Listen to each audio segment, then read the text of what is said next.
animated headline, all you have to do is go to the animated headline module, which is right here.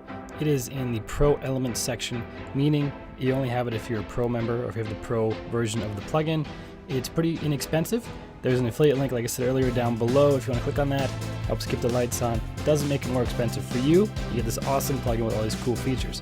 To use the animated headline, just drag and drop, and now we have a demo of it. And the animation is basically this green circle that was put around the word amazing. Now you can change what that circle looks like, or what that actually is, by picking the style.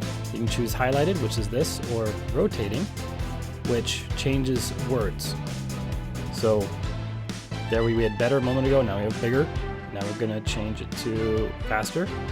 And those are the words that are written right in here. And they're added in there via typing, which is the animation method. You can have different methods here.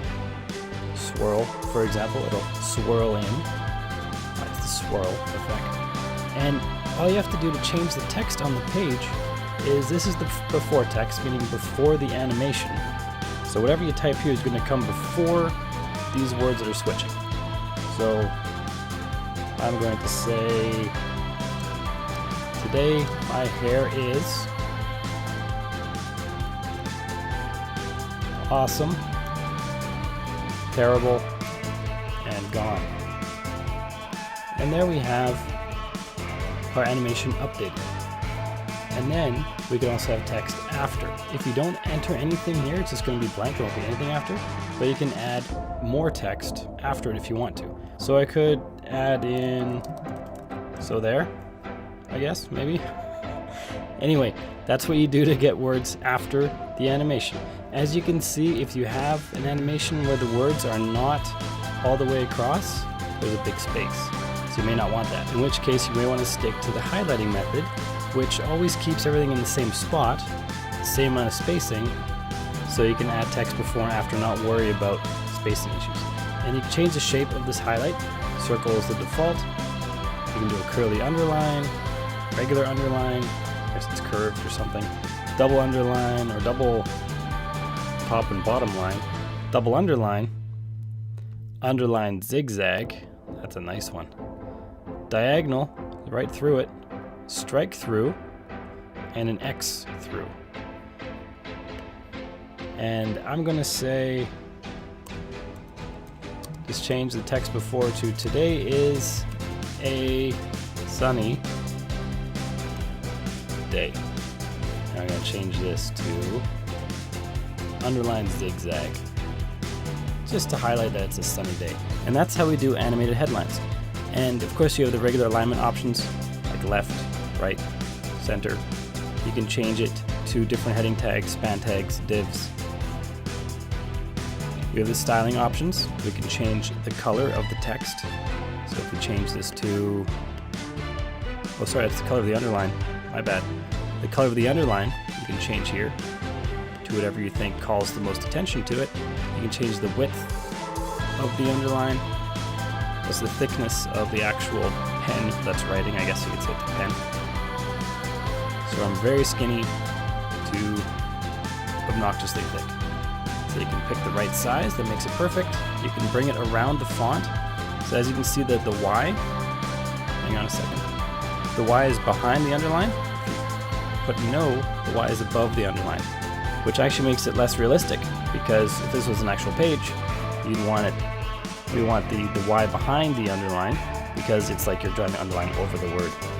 You can also round the edges. Not much of an effect difference for this type of animation, but probably for the other ones you can see a bit of a difference. The headline, this is the actual text color. You can change that to whatever you need. The animated text color, you can change that separately to a different color. And the typography, you have all these settings that are available with any other element, any other headline element in Elementor. You can choose your font family, and you have all these settings. I'm not going to go through because they're kind of self-explanatory. And if you don't know what they are, just pop in here and play with them. Change the size. Oh, that's okay, that's what the size does. Change the weight. Doesn't do much in this case, but weighting is usually boldness. Text transform, lowercase, capitalize. You kind of understand, you can see what it's doing as you do it. So Just play around with those. You can't break anything. You always undo what you did, or even press the undo button to go back to default, and then you don't have to worry about breaking anything. Same with the typography for the animated text. You can't break anything, so just play around and get it right to the point where you want it, and you have a great design that you want to have on your site. The advanced section allows you to add padding, margin. Z-index is the height of the elements. If you have multiple elements that are stacked, the Z-index says which element should be on top of that stack. It's not commonly used, but if you know what the Z-index is, it's here. If you don't know what it is, you probably don't need it, so don't worry about it. Entrance animation, when the page loads or when you scroll down to this point on the page, this can be animated in a certain way, so it could zoom in from the left like that if you want. You can change the duration of the animation. You have a delay, so it doesn't happen immediately. You can add a CSS ID, CSS class for more CSS styling. And then the background, which is the background for the entire element, the area that is surrounded by a light blue box. That's what the background is for.